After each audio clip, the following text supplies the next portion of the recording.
আন্দোলনরত আন্দোলনের একান্ত হওয়া দাবিতে ঐক্যবদ্ধ হয়েছে।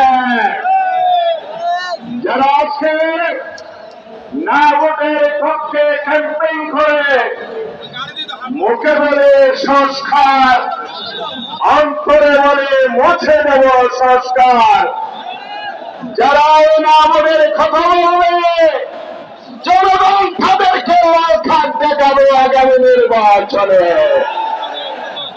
আমরা হার পক্ষে ভোট দেব, আন্দোলনের পক্ষের পক্ষে ভোট দেব।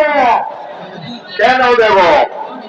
54 বছরের শাসন দেখেছে, দুর্নীতি, দুঃশাসন, লুটপাট, চাঁদাবাজি ছাড়া জাতির ভাগ্যের কিছু জোটে নাই। সেই দিন শেষ হয়ে গেছে।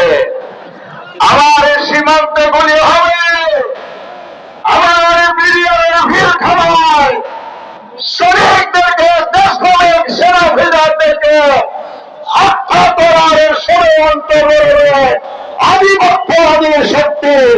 তারা আবার সেই আধিপত্যবাদী শক্তির সাথে আঘাত করে ক্ষমতায় আসতে হবে ষড়যন্ত্রের